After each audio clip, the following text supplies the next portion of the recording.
आप सब बढ़िया होंगे। तो बच्चों लास्ट क्लास में हमने rectification of errors chapter start करा। उसमें मैंने आपको वन साइडेड एरर्स का टॉपिक स्टार्ट करवाया, जिसमें मैंने आपको बताया कि अगर अमाउंट हम एक्सेस में पोस्ट करते हैं तो उस केस में एंट्री किस टाइप से पास होती है, अगर अमाउंट हम कम पोस्ट करते हैं तो उसमें एंट्री कैसे करते हैं। आफ्टर दैट एक न्यू पैटर्न की एंट्रीज करवा रही हूँ, जिसमें फर्स्ट केस है बच्चों, goods costing 1000 have been purchased on credit from Sohan. आपने गुड्स परचेज करे हैं सोहन से ऑन क्रेडिट। 1000 के गुड्स आपने क्रेडिट पे लिए सोहन से। फाइन, इसकी कोई एंट्री आपने बुक्स में पास नहीं करी। Although goods were taken into stock, goods को आपने स्टॉक में ले लिया है, गुड्स आपको रिसीव हो गए हैं, बट आपने इसकी एंट्री पास नहीं करी। तो there is one solution for it कि अगर अभी आपने फाइनल अकाउंट्स नहीं बनाए हैं, अगर आपने गुड्स को स्टॉक में ले लिया बट उसका अमाउंट पोस्ट ही नहीं करा, रॉन्गली भी नहीं करा, एक्सेस में भी नहीं है, सिंपली आपने कोई अमाउंट पोस्ट ही नहीं करा, the best solution for such type of cases just pass entry for it. आप क्या करेंगे, आपने गुड्स को स्टॉक में ले लिया और क्रेडिट में परचेज करा, इसके लिए जनरल एंट्री पास करिए। एंट्री क्या होगी बच्चों, अगर हमने क्रेडिट पे गुड्स परचेज करे हैं किसी से फ्रॉम सोहन, यहाँ पर आपने लिए सोहन से, तो what will be the entry, और आपने उसे स्टॉक में ले लिया but no entry is pass, so pass the entry. Entry क्या होगी बच्चों इस केस में, entry will be purchases account debit, purchases account debit 1000 to Sohan 1000, क्योंकि गुड्स आपके पास आ गए हैं बट आपने एंट्री पास नहीं करी, तो हम इसमें एंट्री पास कर देंगे। फाइन, नेक्स्ट है बच्चों, 4000 के गुड्स आपने सेल करे हैं on credit, goods amounting to rupees 4000 के सेल करे हैं on credit, sold on credit, but no entry is made. Again आपने गुड्स क्रेडिट पे सेल करे हैं पर उसकी एंट्री नहीं करी तो हम अब एंट्री पास करेंगे। इसकी एंट्री क्या होगी बच्चों, क्रेडिट पे गुड्स सेल करने की एंट्री क्या होती है, और किसको सेल करें आपने क्रेडिट पे, टू ब्रिज, तो यहाँ पर एंट्री क्या हो जाएगी, ब्रिज टू सेल्स। क्रेडिट पे सेल कर रहे हैं बट एंट्री करना भूल गए, तो हमारे अकॉर्डिंग हमें 4000 नहीं मिलेगा, बिकॉज आप सेल कर चुके हैं, गुड्स डिलीवर हो गए हैं, लेकिन आपको इस बारे में याद नहीं रहा, आपने एंट्री पोस्ट नहीं करी, तो it will not affect the trial balance, क्योंकि ना तो इस वजह से आपके डेटर इंक्रीज होंगे ना आपकी नॉलेज में है। तो इसका सोल्यूशन क्या है, you just need to pass the entry for it. Fine, next case है बच्चों, no entry has been made for purchase return. Purchase return करा है किसी पर्सन ने बट आपने उसकी एंट्री पास नहीं करी, so just pass the entry for purchase return. Purchase return कौन करेगा, जब आपने अगर खरीदा है, आप रिटर्न कर रहे हैं, तो आप किसको करेंगे, क्रेडिटर को, creditor debit to purchase return. कितने का परचेज रिटर्न करा है बच्चों, 200 का, creditor debit to purchase return account. Next is no entry has been made for sale return. एक कस्टमर ने सेल करे हुए गुड्स वापस करे हैं और आप उसकी एंट्री करना भूल गए, 500 के गुड्स हैं, आपने एंट्री पोस्ट नहीं करी, so just pass the entry for sales return. Sales return account debit, sales return account debit 500 का सेल्स रिटर्न है, 2 में if name is not mention आप यहाँ डेटर वर्ड यूज करेंगे, परचेज में if name is not mention आप creditor word use करेंगे। Fine, next case है इसमें बच्चों, sale of 600 to Siyaram. Siyaram को सेल करा, sale of Siyaram, sale to Siyaram 600 का, but recorded as 60 in sales book, but sales book में आपने अमाउंट कम रिकॉर्ड करा है। तो बच्चों ये लास्ट क्लास में मैंने आपको केस कराया था कि अगर आप ज़्यादा का सेल या ज़्यादा का परचेज कर रहे हैं बट आप अमाउंट कम पोस्ट करते हैं, तो एंट्री विल रिमेन सेम, आप डिफरेंस अमाउंट से बच्चों होगी बच्चों, CRM debit to sales account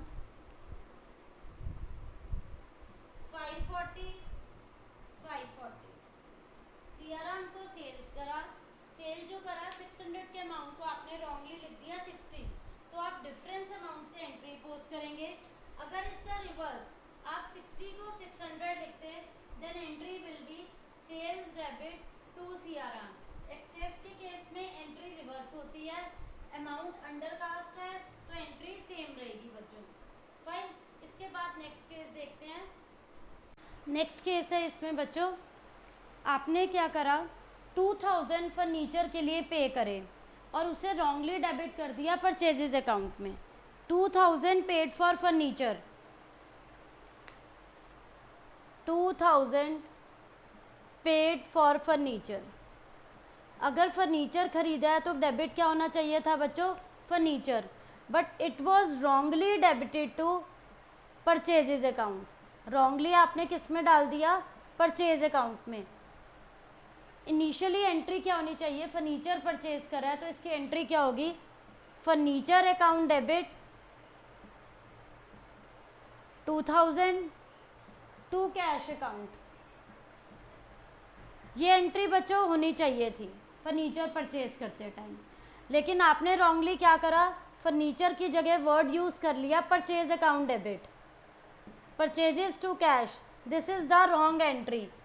then what will be the final and correct entry, furniture तो बच्चों वर्ड आएगा यहाँ पर, कैश यहाँ कैंसिल हो जाएगा दोनों में, जैसे आप साइंस में इक्वेशन सॉल्व करते हैं, फर्नीचर टू कैश में कैश कैश कैंसिल हो जाएगा। फर्नीचर वर्ड तो आप यहाँ लिखेंगे फर्नीचर अकाउंट डेबिट। जो रॉन्गली आपने फर्नीचर की जगह परचेजेस को डेबिट करा है उसे करेक्ट करने के लिए परचेजेस का इफेक्ट खत्म करेंगे, इसे टू परचेज अकाउंट लिखकर this is the final and rectified entry for it, कि फर्नीचर डेबिट होगा और परचेजेस यहाँ क्या होंगे, क्रेडिट होंगे।